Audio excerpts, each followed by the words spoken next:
Morning. What a beautiful morning it is here in Victoria. Sun's shining. Look at that.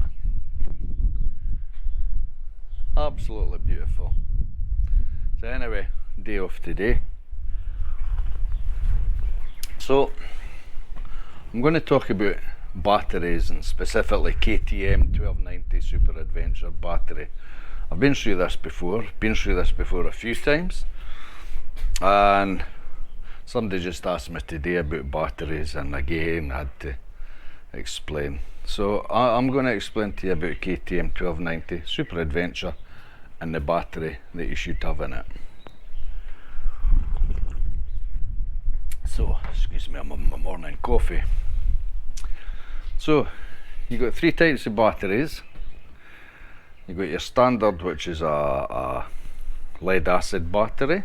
So it's got acid in it, it charges, you can put it in a charger, runs your bike. Most batteries are lead acid, okay?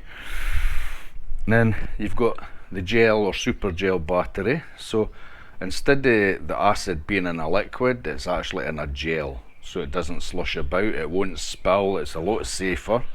And you find with acid, the gel battery, the gel has a wee bit more cranking amps than what the acid battery does, which is good.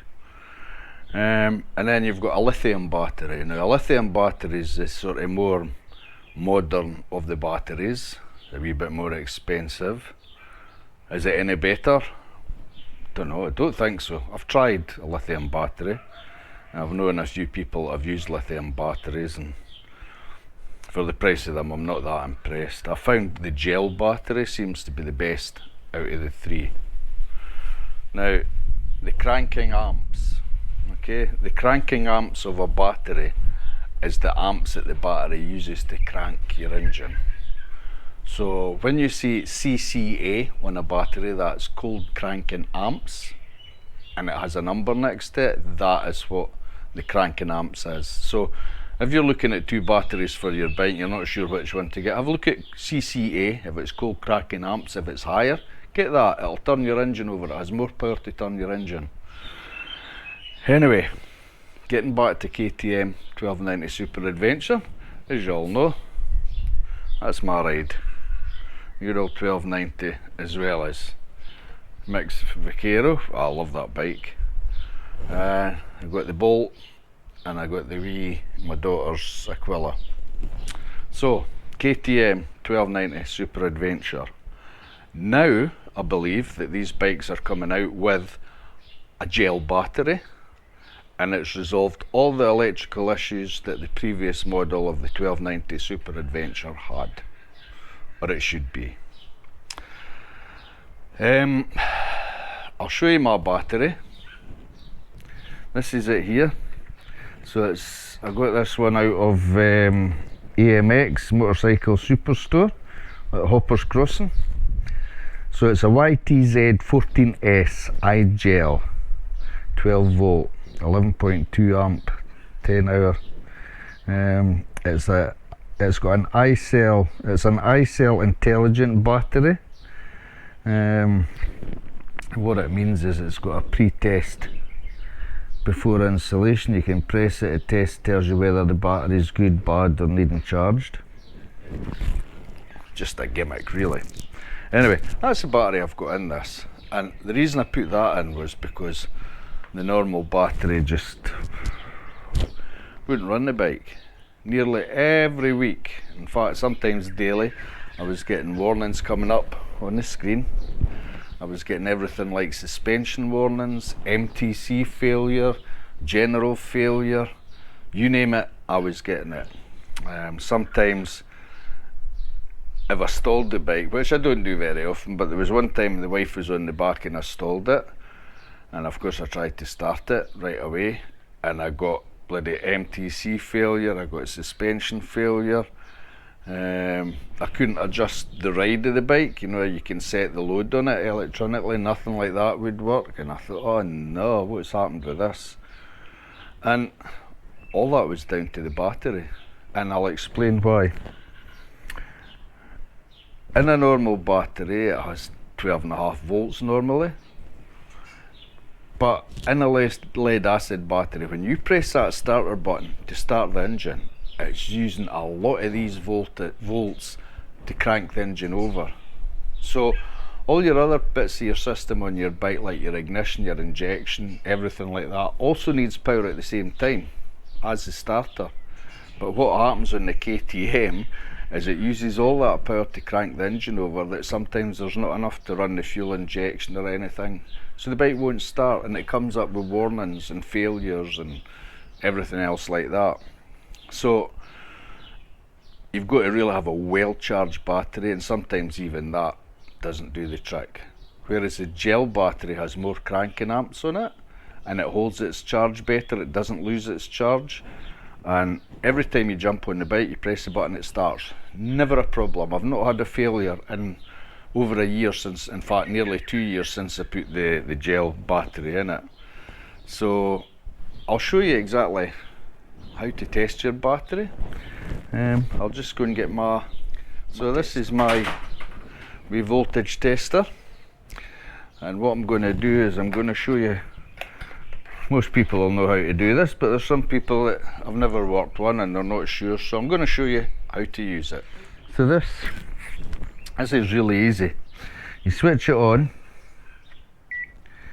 to 12 volt dry cell. It tells you there, DC, dry voltage, DC, automatic. So that's it on automatic. Set it this one. So you take your two cables. You've got a red and a black. Red's live, positive, black's earth.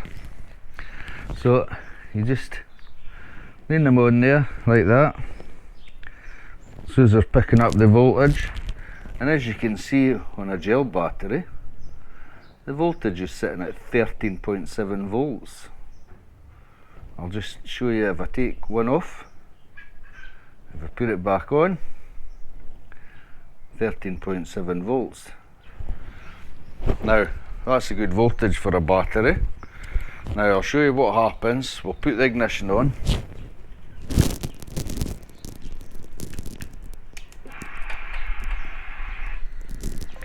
Ignition on, so it's down to about 12.5 volts, 12.43.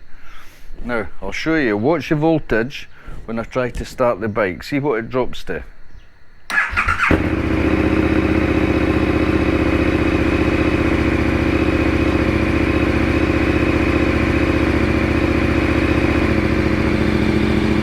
Did you see that? I'll switch it off.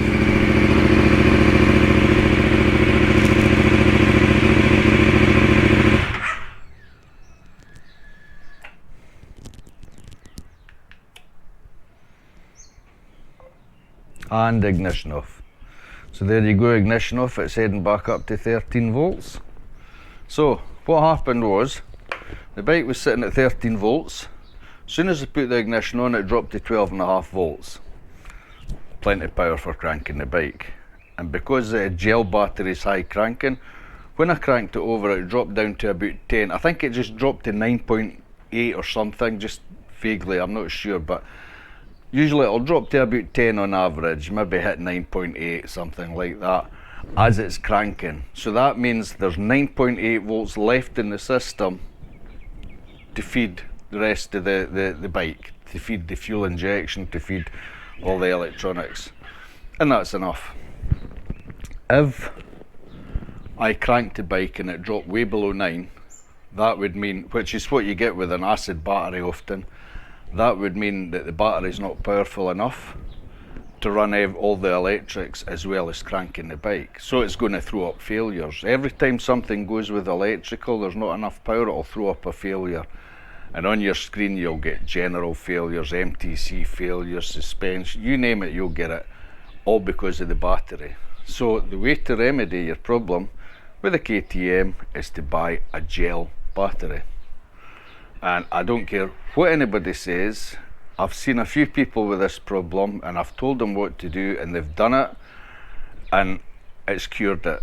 I've even had people say to me, oh, but my battery's a good battery, it's a new battery, there's nothing wrong with it. And I'll ask them, is it a gel? No. Well, there's your problem. you must have a gel battery in a KTM 1290 Super Adventure. Now there you go, it's still sitting there, 12.96 volts. It's funny because when you leave the gel battery sitting for a while, the voltage will go up to 13 point something or other. So I'll switch my voltmeter off and put that away. And again, I'll just show you again, the battery I have in mine is a Millennium Super Gel. Okay. Any kind of gel battery will do as long as it's got a good reputation. And just as a matter of interest, if you've got a motorbike, whoa, sorry, just try to move this around. If you've got a bike and you're having any kind of issues, I'm just putting my stuff away. If you're having any kind of issues, electrical issues on your bike, the best way to remedy the situation, or at least one of the things that may remedy it, is getting rid of the normal lead acid battery, putting in a gel. Not just for a motorbike, for a car, anything. Gel battery is the best by far, and it should eliminate any problem. When I go to change batteries, when I done it on my daughter's bike, that's got a gel battery. The Bolt's got a gel battery. The Vulcan's actually got a gel battery, which is the same as the one in the KTM, and never a problem. So there you go, there's a wee bit on batteries. If there's any other advice you can give on batteries, just pop it in below, and we'll see you later. Bye.